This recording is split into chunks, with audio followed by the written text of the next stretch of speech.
এই দেশ যদি ভালো থাকে, দেশের প্রত্যেকটা মানুষ যদি ভালো থাকে, তাহলে আমি ভালো থাকবো। দেশ যদি ভালো না থাকে, দেশের মানুষ যদি ভালো না থাকে, তা আমি একজন ভালো থেকে কোনো লাভ আছে? আমাদের আর তাদের চিন্তার মধ্যে পার্থক্য হলো এটাই, তারা নিজেরা ভালো থাকতে চায়, তারা নিজেরা টাকা পয়সার মালিক হতে চায়, তারা টাকার পাহাড় গড়তে চায়, তারা সম্পদের পাহাড় গড়তে চায়, আর আমরা সবাইকে নিয়ে ভালো থাকতে চাই। এটা হলো আমাদের পার্থক্য। আমরা তো সুযোগ পেয়েছিলাম। আমি 9 বছর কক্সবাজার কলেজের বিপি ছিলাম, 5 বছর সদর উপজেলা পরিষদের ভাইস চেয়ারম্যান ছিলাম।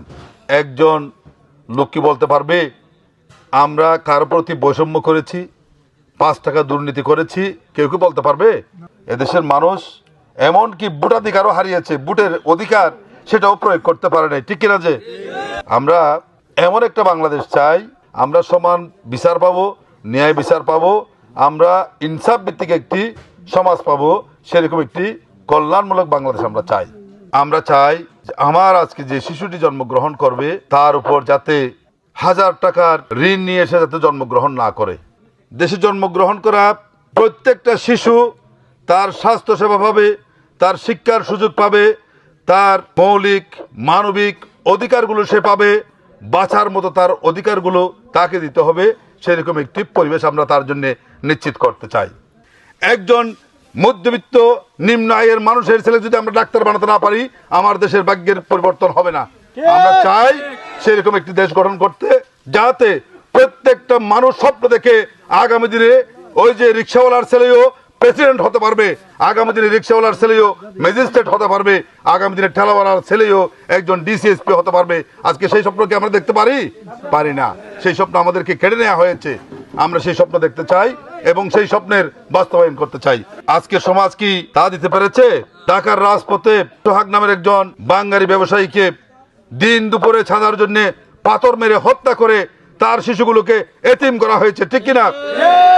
তার মাকে পুত্রহারা করা হয়েছে, তার স্ত্রীকে বিধবা করা হয়েছে। আজকে আমরা যত্রতত্র দেখি চুরি, ডাকাতি, ছিনতাই, খুন, রাহাজানি একটি নিত্য নৈমিত্তিক ব্যাপার হয়ে দাঁড়িয়েছে, ঠিক কিনা? আমাদের পাশে এই যে ঈদগড়, সন্ধ্যার পরে মানুষ যেতে পারে না, কিডন্যাপ করে রাত 12টায় 1টায় লক্ষ টাকা পকেটে নিয়ে একাকে হাঁটবে, তার কোনো ভয় থাকবে না। সেরকম একটি আমরা নিরাপত্তার চাদরে বাংলাদেশকে ডাকতে চাই। একজন মানুষ সে ব্যবসা করবে, নির্বিঘ্নে ব্যবসা করবে, কেন চাঁদা দিতে হবে?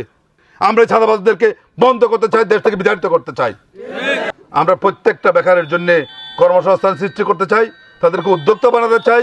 আমরা এমন একটি দেশ চাই যে আমার বুকের ধন, আমার সন্তানকে জীবিকা নির্বাহের জন্য, জীবিকার জন্য, মা বাবার মুখে দুমুঠো খাবার তুলে দেওয়ার জন্য আমার দেশের বিদেশে যেতে হবে না, বিদেশিরা আমাদের দেশে আসবে কাজ করার জন্য। এমন একটি দেশ আমরা চাই। এটি মানুষের পক্ষে সম্ভব যদি আমরা মানুষের মতো মানুষ হই। গোটা পৃথিবীতে যত পরিবর্তন দেখেছি এগুলো মানুষের দ্বারা করেছে। জাপানের নাগাসাকি, হিরোশিমা দ্বিতীয় বিশ্বযুদ্ধের পরে ধ্বংস করে দেওয়া হয়েছিল। ওই জাপানিরা তারা তাদের দেশকে ভালোবেসেছে, তাদের মানুষকে ভালোবেসেছে, তারা দেশের জন্য কাজ করেছে, মানুষের জন্য কাজ করেছে। সেই ভাঙ্গাচুরা, নির্জীব, নিষ্প্রাণ জাপানকে তারা বিশ্বের দরবারে 1 নম্বর দেশে পরিণত করেছে, ঠিক কিনা? সেখানে তারা দুর্নীতি ছিল না। দুর্নীতি কি?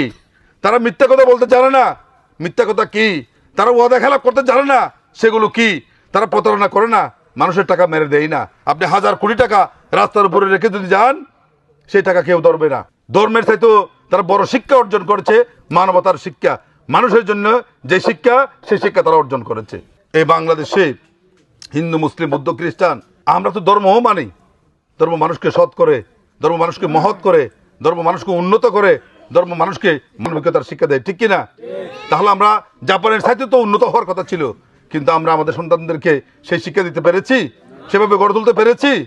কারণ আমাদের রাষ্ট্র ক্ষমতা যারা ছিল, বিভিন্ন আমলারা রয়েছে, তারা 1 মাস চাকরি করলে কত টাকা লাগে তারা নিজেরাও জানে না, ঠিক কিনা?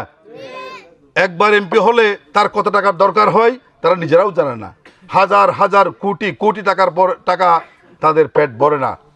ওই পেটুকদের দিয়ে যতদিন আমরা দেশ চালাবো, ততদিন দেশের এই দুর্দশা, এই আযাব থেকে আমরা মুক্তি পাবো না। তাদের কাছ থেকে আমি সহযোগিতা কামনা করছি, দোয়া কামনা করছি।